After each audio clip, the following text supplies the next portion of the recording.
ناظرین اکرام، اللہ تبارک و تعالی نے ہم تمام مسلمانوں پر 5 وقت کی نماز کو مقرر کیا ہے، اس کو فرض کیا گیا ہے۔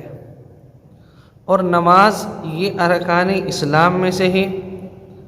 اسلام کی بنیاد جن 5 چیزوں پر رکھی گئی ہے، ان 5 چیزوں میں سے ایک چیز یہ نماز بھی ہے۔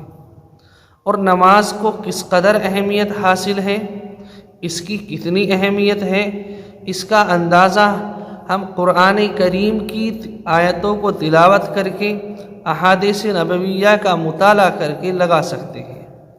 چنانچہ ایک حدیث کے اندر اللہ کے نبی صلی اللہ علیہ وسلم نے ارشاد فرمایا، قرۃ عینی فی الصلاۃ، کہ میری آنکھوں کی ٹھنڈک نماز کے اندر ہے۔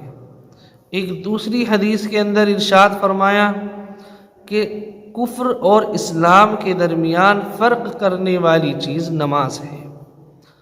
اس کے علاوہ اور بھی بہت ساری احادیث نبویہ ہیں، قرآن کریم کی بہت ساری آیات ہیں۔ اب جب ہمیں نماز کی اہمیت کا معلوم ہو گیا، نماز کی اہمیت کے بارے میں پتہ لگ گیا، تو اب ظاہر سی بات ہے کہ اب ہمیں نمازوں کا اہتمام کرنا چاہیے۔ لیکن یہ بھی یاد رہے کہ ہم میں سے بہت سارے لوگ ہیں جو 5 وقتہ نمازی ہیں، 5 وقت کی نماز باجماعت پڑھ رہے ہیں، لیکن اس کا سیکھنا بھی ضروری ہے۔ بعض لوگوں کو دیکھا یہ جاتا ہے کہ تقریباً 40 سال 50 سال یا اس سے زیادہ عرصہ ہو گیا نمازوں کا اہتمام کر رہے ہیں، نمازیں پڑھ رہے ہیں، لیکن نماز کے پڑھنے کا جو طریقہ ہے وہ ہمیں معلوم نہیں ہے۔ اور بات یہ بھی ہے کہ آج جب لوگ اتنے عمر میں اتنے کافی ٹائم سے نمازیں پڑھ رہے ہیں، اگر کوئی چیز انہیں معلوم نہیں ہے تو شرم بھی محسوس ہوتی ہے اس کو معلوم کرنے میں، جبکہ یہ دین ہے، دین کی باتیں ہیں، ان کے تو پڑھنے پڑھانے میں، ان کے سمجھنے سمجھانے میں، ان کے معلوم کرنے میں کوئی شرم انسان کے اندر نہیں ہونی چاہیے۔ اب میں آج آپ حضرات کو نماز کے اندر کہاں دیکھنا ہے، کس حالت میں کھڑے ہونا ہے، آج میں آپ کو یہ بتاؤں گا، اور پھر انشاءاللہ کسی دن نماز کے تعلق سے مکمل نماز کی ایک ویڈیو بنا کر آپ کے سامنے لائی جائے گی۔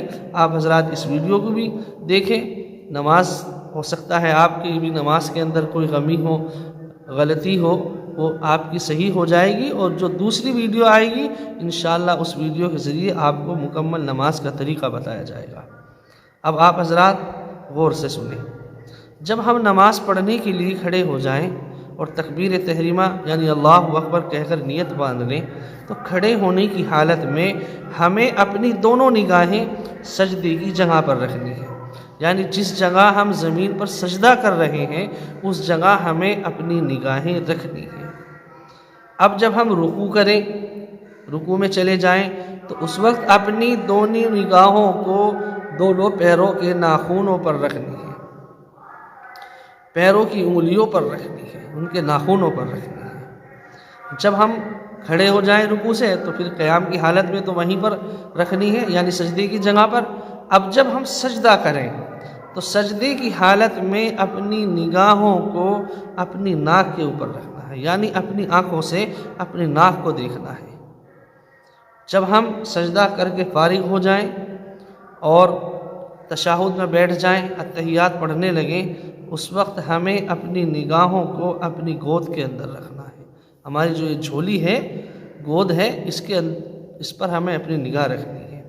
جب ہم سلام پھیریں، سلام پھیرتے وقت دائیں کندھے، جب دائیں طرف سلام پھیریں گے تو دائیں کندھے پر نگاہ رکھیں گے، جب بائیں کی طرف سلام پھیریں گے تو بائیں کندھے پر نگاہ رکھیں گے۔ بعض مرتبہ لوگوں کو دیکھا جاتا ہے کہ سلام اس طرح پھیرتے ہیں کہ نگاہیں سامنے رہتی ہیں، جس سائیڈ بھی سلام، مثلا دائیں طرف کو سلام پھیرا تو کندھے کی بجائے سامنے دیکھتے ہیں، بائیں طرف سلام پھیرا تو بجائے کندھے پہ دیکھنے کے سامنے دیکھتے ہیں۔ یہ نہیں، یہ طریقہ نہیں ہے۔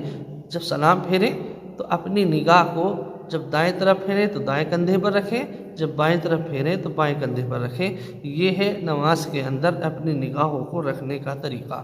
آپ تمام لوگوں سے گزارش ہے، اگر آپ کو کوئی چیز نماز کے تعلق سے معلوم بھی کرنی ہے تو آپ حضرات اپنی مسجدوں کے امام سے، کسی عالم کے ذریعے سے ان کو ضرور معلوم کریں۔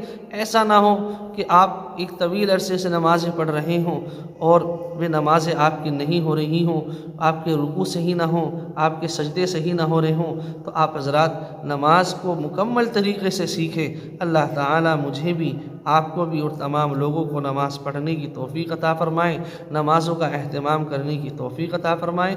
آمین۔ وآخر دعوانا ان الحمد للہ رب العالمین۔